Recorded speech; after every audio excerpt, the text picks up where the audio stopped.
Primary physical custody is awarded to the father. The judge's voice echoed through the courtroom like a final hammer against glass. I felt something inside me shatter as those words settled into the air. My knees nearly gave out. Across the aisle, my husband, Mark, adjusted his cufflinks as if he had just closed a successful business deal. He leaned toward me and whispered, "I told you not to test me."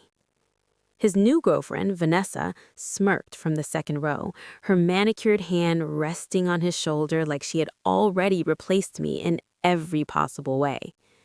I'm Emily Harper. I was 35 years old when I lost custody of my 9-year-old son, Noah. And in that moment, sitting in a courtroom full of strangers, I felt like the most powerless mother in the world. For 13 years, I built my life around my family. I worked part-time as a dental assistant so I could pick Noah up from school every day. I packed lunches, attended every parent-teacher meeting, stayed up through fevers and nightmares. Meanwhile, I supported Mark through his MBA, took on extra shifts when tuition payments were due, and turned down promotions because he needed flexibility while building his consulting career. I believed in sacrifice. I believed in partnership. I believed we were building something together. But once Mark's career took off and he started earning more in a month than I made in a year, his attitude changed. He began criticizing everything about me, my job, my clothes, my friends. He'd compare me to his ambitious colleagues' wives who ran startups or hosted corporate galas. Vanessa, his executive assistant, was always part of those comparisons. "She understands drive," he once said at dinner. "She doesn't settle." The day he told me he wanted a divorce, he didn't look angry. He looked bored. "I've outgrown this," he said, gesturing vaguely toward our house, our life, me. 2 weeks later, he moved into a luxury apartment downtown. Vanessa's car was parked outside the next day. The divorce papers arrived shortly after. What stunned me wasn't the separation, it was the custody demand. Mark wanted sole custody of Noah. He claimed I was financially unstable and emotionally dependent. His lawyer argued that I couldn't provide the lifestyle Noah was accustomed to. They portrayed me as small, fragile, incapable. During the first hearing, Mark's attorney stood confidently before the judge. "Your Honor, Ms. Harper earns under $35,000 annually working part-time. My client earns over $400,000. He can offer superior educational opportunities, health care, and stability." Stability, as if stability was measured by square footage and stock portfolios. My lawyer was court-appointed and juggling multiple cases. She tried her best, but Mark's legal team was polished and aggressive. They presented photos of Noah's new bedroom in Mark's high-rise apartment, complete with city views and expensive furniture. They emphasized my limited earning capacity. I sat there silently while strangers debated my worth as a mother. Vanessa began appearing at school events even before the custody was finalized. She introduced herself to other parents as Noah's bonus mom. She volunteered for field trips, brought elaborate snacks to soccer practice, and smiled as if she had always been part of his life. Meanwhile, whispers followed me through the parking lot. Some parents avoided eye contact. Others offered tight, uncomfortable smiles.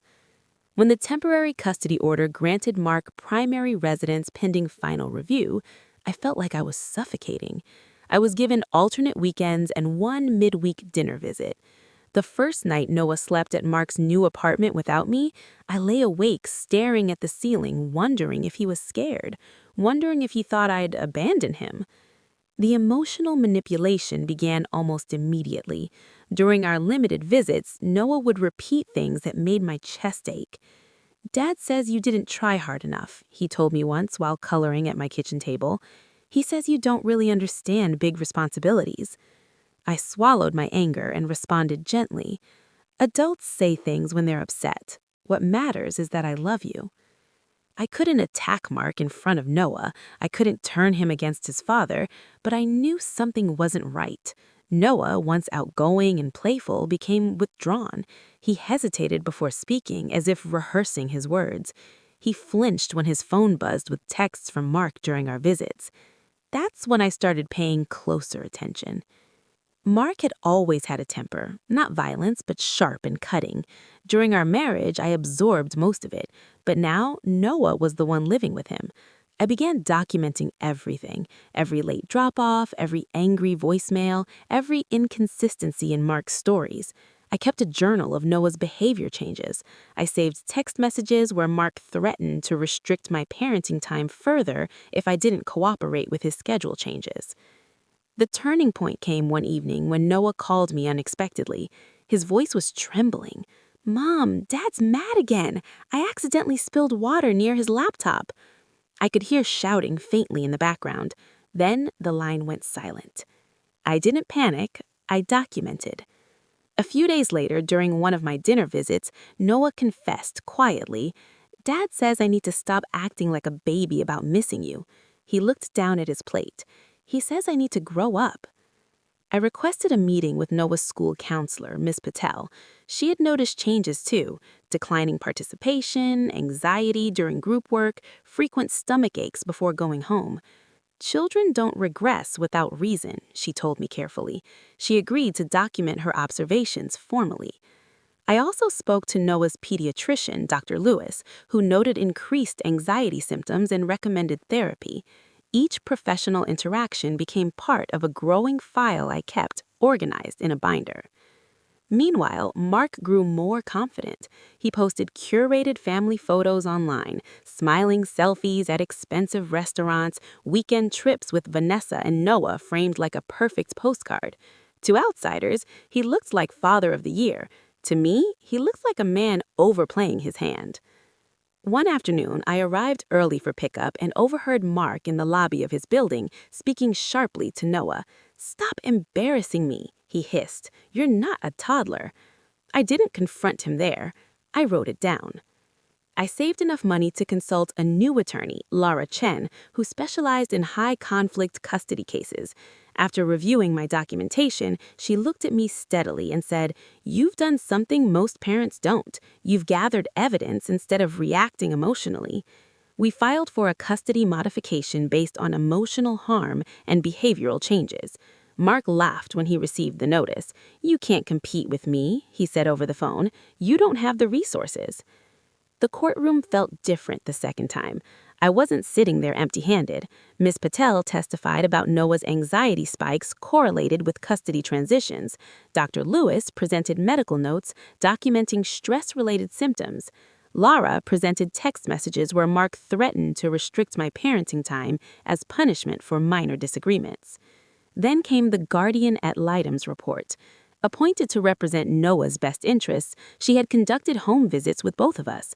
In her report, she noted that Mark frequently delegated caregiving tasks to Vanessa and seemed impatient and dismissive of Noah's emotional needs. She observed warmth and consistency in my home, despite its smaller size. Mark's composure began to crack under questioning. When asked about the threatening texts, he claimed they were taken out of context. When confronted about delegating parenting duties, he insisted he was simply busy providing. The judge reviewed everything carefully. This time, the room was silent for a different reason. "Financial superiority does not equate to emotional stability," she stated firmly. "The court prioritizes the child's psychological well-being." Custody was modified. I was granted primary physical custody. Mark received structured visitation contingent on attending parenting classes and family counseling. The air left my lungs in a rush I hadn't realized I was holding. Noah squeezed my hand so tightly it almost hurt. On the drive home, he leaned back in his seat and said softly, "I thought you didn't want me anymore." I pulled over and hugged him until we were both crying. Mark's decision to weaponize custody backfired faster than he imagined. His professional reputation took a subtle hit when details of the court's findings surfaced within his firm. Vanessa, who hadn't signed up for supervised visit schedules and court-mandated counseling sessions, gradually disappeared from the picture. Our life didn't become perfect overnight. Noah began therapy to unpack the confusion and pressure he had felt. We rebuilt trust slowly through bedtime routines, pancake Saturdays, and long walks where he could talk freely without fear of being corrected. As for me, I accepted a full-time position at the dental clinic and began night classes to advance my certification, not because I needed to prove anything to Mark, but because I rediscovered something through the fight. My strength was never measured by my income. Looking back, I understand something I didn't in that first courtroom. Power isn't about who has the better lawyer or the bigger paycheck. It's about who shows up consistently, who listens, who protects, without turning bitter. Mark thought custody was leverage. He thought money guaranteed loyalty. He underestimated the quiet resilience of a mother who pays attention.